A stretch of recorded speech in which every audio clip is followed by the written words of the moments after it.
বন্ধুরা, আপনারাও কি বরবটি গাছের পাতা পড়া রোগ নিয়ে সমস্যায় আছেন, কিংবা গাছে প্রচুর পরিমাণে যাওয়ার উপদ্রব কি বেড়ে গেছে? তাহলে আপনারা সঠিক ভিডিওটি বেছে নিয়েছেন। প্রিয় দর্শক বন্ধু, আমার এই কৃষি বাংলা সৌরভ ইউটিউব চ্যানেলে সকল সদস্যকে আমি আন্তরিক শুভেচ্ছা ও অভিনন্দন জানাই। আর আমার চ্যানেলে আপনারা যদি নতুন সদস্য হয়ে থাকেন, চ্যানেলটিকে অবশ্যই সাবস্ক্রাইব করে দিবেন ও পাশে থাকা বেল আইকনটিকে প্রেস করে দিবেন এইরকম কৃষি সংক্রান্ত তথ্য আগে দেওয়ার জন্য।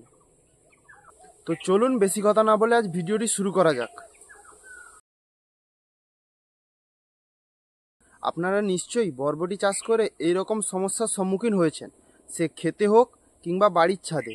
এমন কেউ নেই যে বলতে পারবে না যে আমার বরবটি গাছে পাতা পড়া রোগ আসেনি কিংবা যাওয়া পোকা আসেনি। দুটি কারণ দায়ী। এক হচ্ছে ভাইরাস। প্রথমে আমরা ভাইরাসের ব্যাপারে আলোচনা করব। এই ভাইরাসটি আপনার গাছে লাগলে প্রথমত গাছের পাতাগুলি হালকা হলুদ বর্ণ ধারণ করবে ও তারপরে আপনার গাছের পাতাগুলিতে এরকম লালচে ছিটে দাগ সৃষ্টি হবে। আরও কিছুদিন পরে ওই পাতাগুলিতে লক্ষ্য করলে দেখতে পাবেন পাতাগুলি এইভাবে ঝরে যাচ্ছে। এই ভাইরাসটিকে আপনাদের খুব দ্রুত নির্মূল করতে হবে যদি আপনাদের দু একটা গাছে লাগে। আর যদি দেখবেন আপনাদের পুরো গাছে ছড়িয়ে গেছে, তাহলে আপনাদের খুব শীঘ্রই কীটনাশক স্প্রে করতে হবে।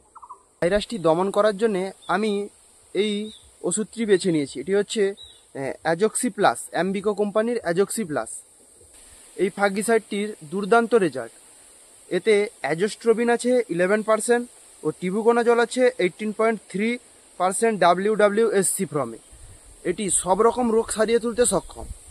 এটি আপনাদের গাছে যদি powdery mildew, Downey mildew, early blight হয়, তাহলে এই ওষুধটিকে আপনারা প্রয়োগ করতে পারেন। এটি হচ্ছে অ্যাম্বিকো কোম্পানির অ্যাজক্সি প্লাস। এই ফাঙ্গিসাইডটি খুব দুর্দান্ত রেজাল্ট পাবেন আপনারা। এছাড়াও আপনারা বাজার থেকে অ্যাম্বিস্টার টপ কিনে আনতে পারেন। এটি প্রয়োগ করে দিলেও ভাইরাসটি বা পাতা পোড়া রোগটি খুব সহজেই নির্মূল হয়। বরবটি গাছের পাতা পোড়া রোগটি যে শুধু ভাইরাসের জন্য হয় তা না, এর জন্যে আরও কয়েকটি কারণ মূলত দায়ী। লৌহ বা ম্যাঙ্গানিজের অভাব দেখা গেলে গাছের পাতাগুলি দেখতে পাবেন হলুদ বর্ণ ধারণ করেছে। এছাড়াও নাইট্রোজেন, সালফারের অভাব দেখা গেলে গাছের পাতাগুলি এরকম হলুদ বর্ণ ধারণ করে। সবথেকে বড় যে কারণটি হয়, যে কারণটির জন্যে গাছের পাতা হলুদ হয়, তা হচ্ছে জিঙ্কের অভাব। জিঙ্কের অভাব দেখা দিলে গাছের পাতা হলুদ হয়ে ঝরে পড়ে।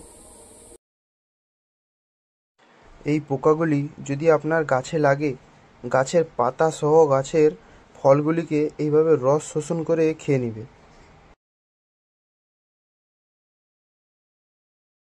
এই পোকাকে ঠিকঠাক দমন না করলে চাষিরা অধিকভাবে ব্যবসায়িক দিক থেকে ক্ষতিগ্রস্ত হয়ে পড়ে। এরপরে আমরা আসি বরবটি গাছে যাওয়া পোকা বা জাপ পোকা লাগলে আপনারা কী ওষুধ প্রয়োগ করবেন। এর জন্যে আপনারা বাজার থেকে এই মনোসিল কিনে আনবেন। এটি যদি আপনারা প্রয়োগ করেন তাহলে আপনাদের গাছে 100% যাওয়া বা জাপ পোকা মারা যাবে। আর এটি প্রয়োগ করবেন সবসময় রোদে। তাহলে এই হচ্ছে আজকের ভিডিও। ভিডিওটা যদি আপনাদের ভালো লেগে থাকে, ভিডিওটিকে একটি লাইক করে দিবেন। আর অবশ্যই চ্যানেলটিতে যদি নতুন, চ্যানেলটিকে সাবস্ক্রাইব করে আমার পাশে থাকবেন। তাহলে দেখা হচ্ছে পরের ভিডিওতে। ধন্যবাদ সবাইকে ভিডিওটি দেখার জন্য।